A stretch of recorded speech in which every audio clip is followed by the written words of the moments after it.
네, 이번 시간에는요. 지구 내부 구조를 지진파를 이용해서 어떻게 알아냈는지에 대해서 알아보도록 하겠습니다.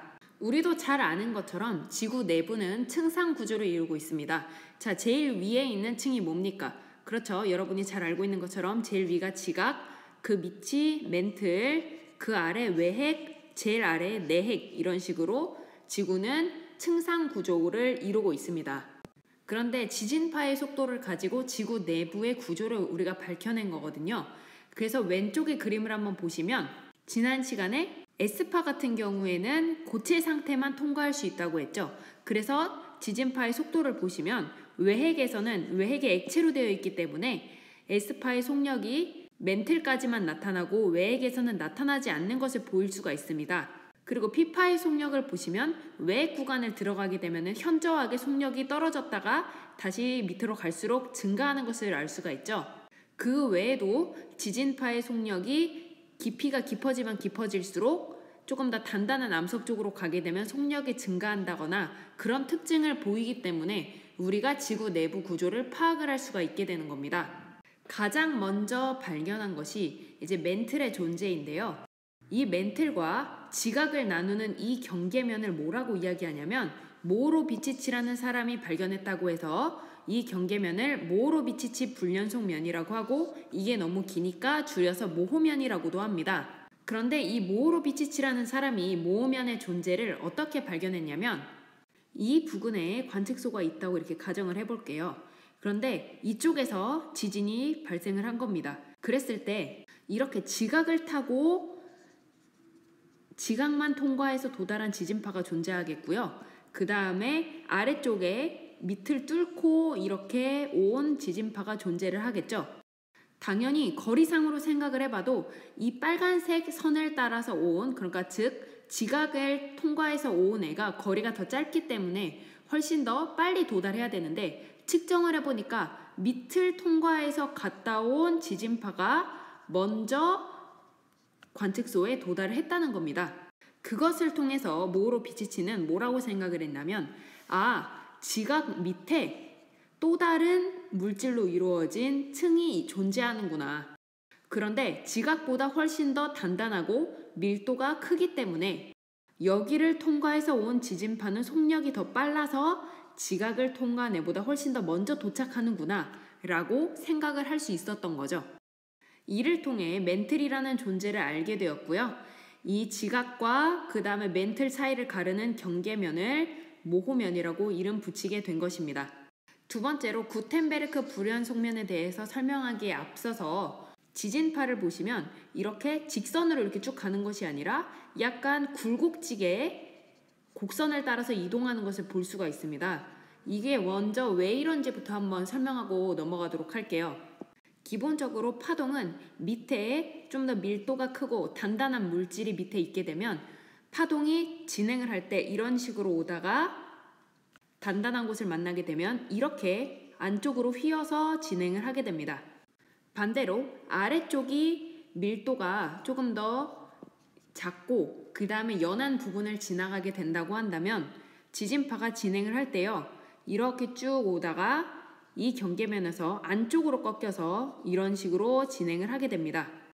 그런데 지구는 대체적으로 깊이 내려가면 내려갈수록 점점 더 단단해지고 밀도가 커지는 경향을 보이거든요.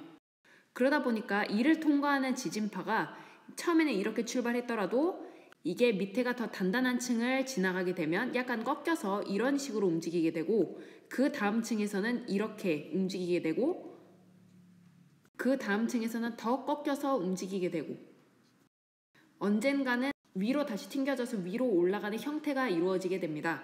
그런데 땅이라는 것이 이 층이 딱딱딱 나눠져 있는 이런 형태로 있는 것이 아니라 연속적으로 밑으로 내려가면 내려갈수록 단단해지는 형태로 되기 때문에 지진파가 아래로 여기서 출발했다고 하면 아래로 이렇게 했다가 점차 휘면서 다시 위로 올라오게 되는 이런 형태로 진행을 하게 됩니다.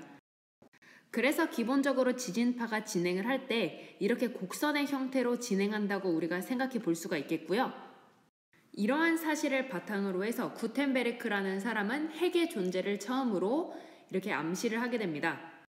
구텐베르크가 발견한 것이 뭐냐면 진앙에서 각거리 103도 이상에서는 S파가 도달하지 못하는 암령대가 존재한다는 것을 발견하게 됩니다. 네, 이게 무슨 말이냐면 각거리라는 거는 진원으로부터 각 거리가 103도 떨어져 있는 이 위치부터 그 후부터는 뭐가 안 등장한다는 거냐면 S파가 관측이 안 된다는 이야기예요.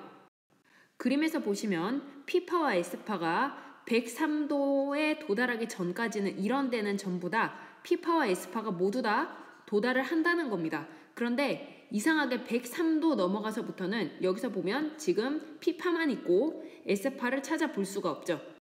그 얘기는 각거리 103도 너머로는 S파가 이렇게 가다가 무언가의 존재에 막혀서 더 이상 진행하지 못하고 사라지기 때문에 그 후부터는 S파가 등장하지 못한다는 이야기입니다. 그러면 S파는 특징이 뭐가 있었습니까? 그렇죠. 고체만 통과할 수가 있었죠. 액체와 기체는 통과하지 못했습니다. 하지만 상식적으로 생각했을 때 내부에 기체 상태가 존재하기는 어려우니까 바로 S파가 통과하지 못하는 액체 상태의 물질이 멘틀 밑에 존재하고 있구나라고 발견을 하게 되는 것입니다.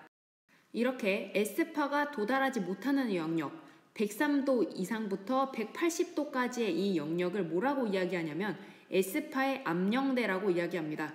하지만 지구 내부에 액체 상태의 물질이 존재한다는 것은 S파에게만 영향을 끼치는 것이 아니라 P파에게도 영향을 끼치는 것을 구텐베르크가 발견을 하게 됩니다. 아까 선생님이 따로 설명한 거에 따르면 아래쪽에 만약에 밀도가 작은 물질이 존재하게 된다면 지진파가 진행하다가 안쪽으로 휜다고 했던 거 기억나시죠? 그러면 안쪽에 만약에 액체 상태가 존재한다면 그 위에 고체였다가 아래에 액체 상태가 존재하게 된다면 마찬가지로 안쪽으로 지진파가 휘게 될 것입니다. 그래서 진원에서 출발한 P파가 원래는 이렇게 둥글게 이쁜 곡선을 그려야 되는데 외핵을 만나고 나면 아래쪽으로 으악하고 꺾이는 것을 볼 수가 있습니다. 이렇게 안쪽으로 꺾여서 진행을 하기 때문에 일부 구간에서는 도달을 하지 못하고 이렇게 빈 공간이 생기게 되는 것인데요. 이러한 공간을 P파의 암령대라고 이야기합니다.